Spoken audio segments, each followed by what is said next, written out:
मुझे मेरा मकान दे के मेरी बहन को लेके जाना चाहते हो?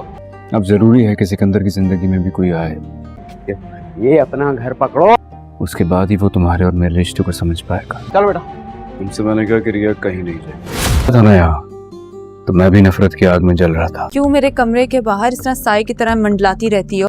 फिर तुम्हें देखा और तुमसे मोहब्बत हो गई। मतलब वो सारा झंझट अब फिर से करें? नफरत की वो आग कब मोहब्बत में बदल गई। मैं उम्मीद करता हूँ कि आप कोई कसर नहीं छोड़ेंगे मेरे वली में। मुझे पता ही नहीं चला। दिया तुमने, वो भी एक सर की छत की खातिर। मुबीन भाई की भी तो दूसरी शादी आप काफी धूमधाम से करने वाले थे। कबीर रिया से कहेगा कि रिया मैं पहले तुमसे नफरत करता था, लेकिन जब मैं पाकिस्तान आया और तुम्हें देखा तो तुमसे मोहब्बत करने लगा। कब ये नफरत मोहब्बत में बदल गई मुझे पता नहीं चला। सिकंदर भी हमारे रिश्ते को तब तक नहीं समझ सकता जब तक उसे भी किसी से मोहब्बत नहीं हो जाती। सिकंदर मेरी मोहब्बत को बदला समझता है क्योंकि उसे खुद किसी से मोहब्बत नहीं। कबीर अपनी अम्मी से ख्वाहिश जाहिर करेगा कि उसका रिया के साथ वलीमे का फंक्शन बहुत धूमधाम से किया जाए।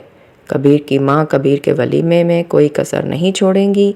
वाजिद नहीं चाहता कि कबीर और सिकंदर की दुश्मनी ख़त्म हो। वो सिकंदर को भड़काएगा कि तुमने अपना घर बचाने के लिए अपनी बहन को दुश्मन के हवाले कर दिया। शदीद गुस्से में सिकंदर कबीर के पास चला जाएगा कि ये पकड़ो घर के पेपर्स, मैं तुमसे अपना घर पैसे देकर खरीदूंगा।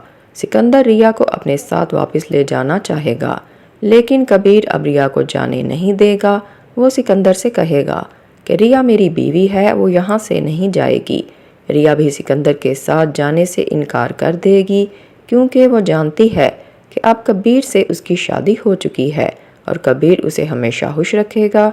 अब रिया भी कबीर के साथ ही रहना चाहती है।